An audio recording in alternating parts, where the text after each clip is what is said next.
of the United States, Kamala Harris.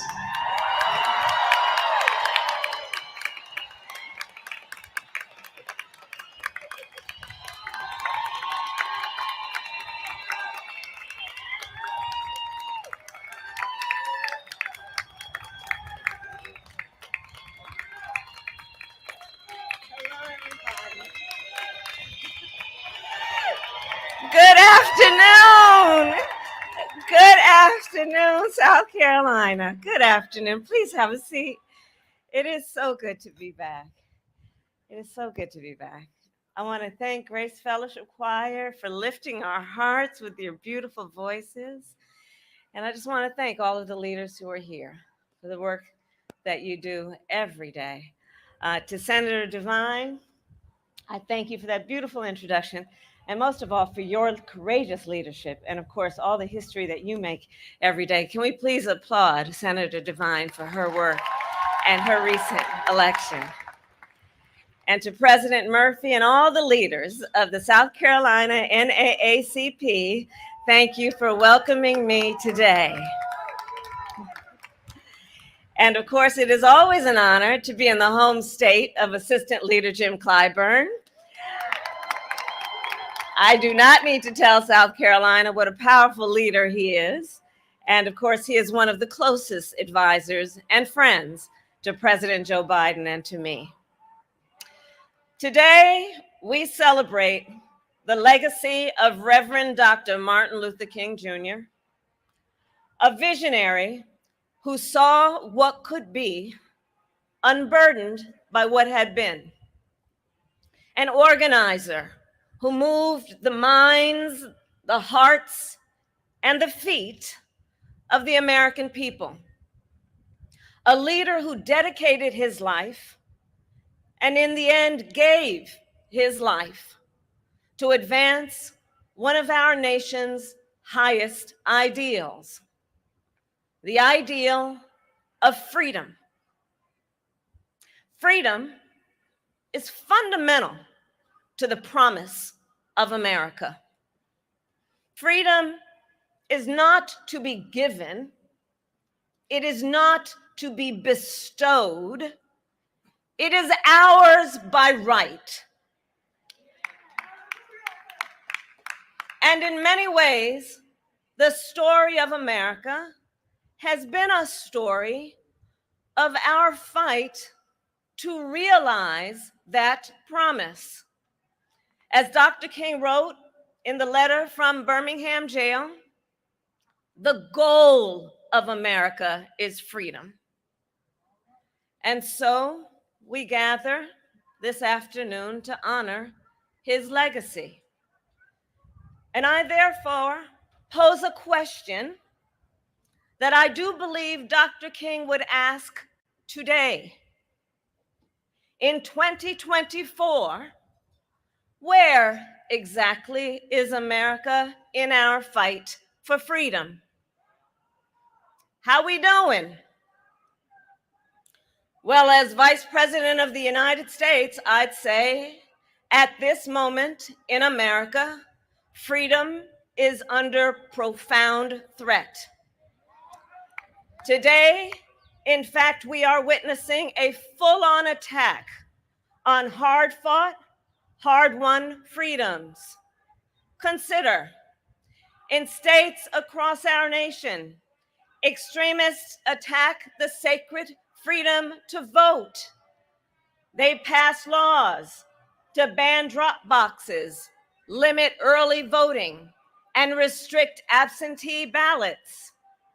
In Georgia, extremists had the gall to pass a law to even make it illegal to simply offer food and water to people standing in line for hours to exercise their basic civic duty. I ask the friends, whatever happened to love thy neighbor? The hypocrisy abounds. And please note, the governor in Georgia signed that law on the 56th anniversary of the March from Selma to Montgomery. Today, In states across our nation, extremists propose and pass laws to attack a woman's freedom to make decisions about her own body. Laws that would even make no exception for rape and incest. And let us all agree, one does not have to abandon their faith and deeply held beliefs to agree. The government should not be telling her what to do with her body. Freedom. Every person in our nation has a right to live safe and to live free from the horror of gun violence. And yet today, these so-called leaders stand by and refuse to pass reasonable gun safety laws to help protect our children and places of worship. Every person in our nation has a right to be who they are and love who they love openly and with pride. And yet, this past year, extremists have proposed or passed hundreds of laws targeting LGBTQ people. Every person in our nation has a right to be free to learn and acknowledge our country's true and full history. And yet today, extremists pass book bans. Book bans in this year of our Lord 2024. And then they even try to erase, overlook, and rewrite the ugly parts of our past. For example, the Civil War, which, must I really have to say, was about slavery?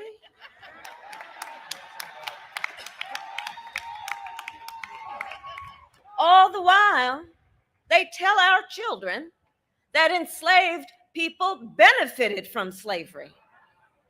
They insult us in an attempt to gaslight us, in an attempt to divide and distract our nation with unnecessary debates. Fundamental freedoms under assault. Freedom from fear, violence, and harm. Freedom to vote, to live, to learn, to control one's own body. And the freedom to simply be.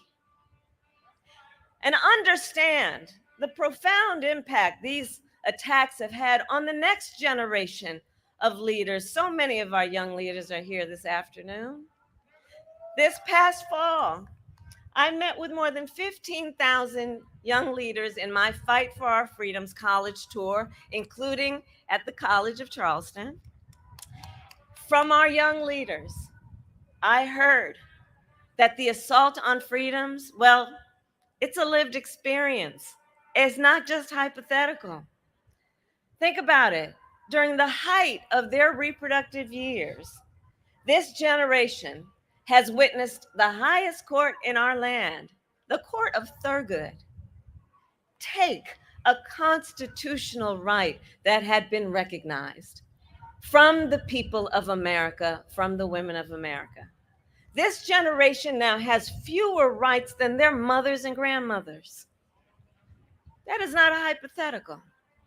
That from kindergarten to 12th grade, this young generation has had to endure active shooter drills.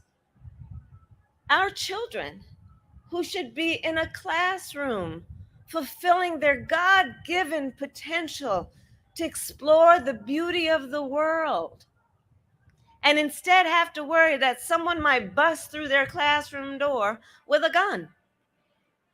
And when students go to vote, they often have to wait in line for hours because of laws that intentionally make it more difficult for them to cast a ballot. It is not hypothetical. But even though our young leaders are clear-eyed about these challenges, I will share with you, they will not be discouraged. They will not be deterred. Standing on the shoulders of the generations who came before, Our young leaders are prepared and ready for this fight, as are we. 6 decades ago, from the steps of the Lincoln Memorial, Dr. King spoke to our nation, to the thousands of Americans who had marched that day on Washington, and he spoke of what he called a promissory note, a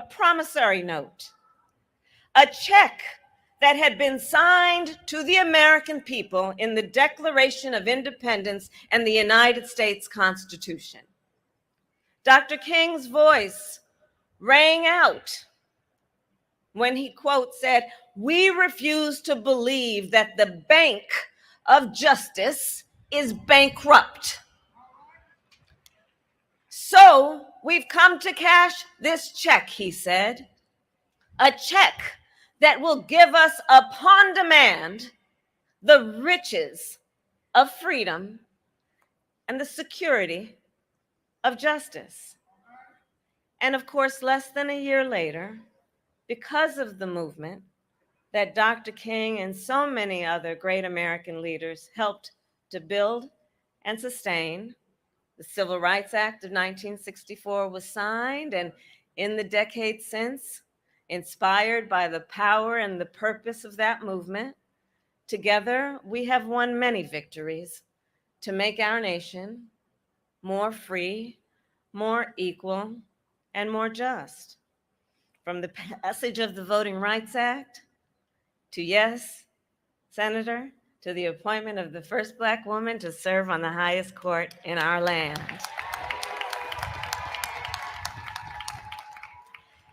So if he were here, I think Dr. King would be the first to say that yes, we have come far. And though we have come far, in this moment, it is up to us to continue that fight, to cash that promissory note.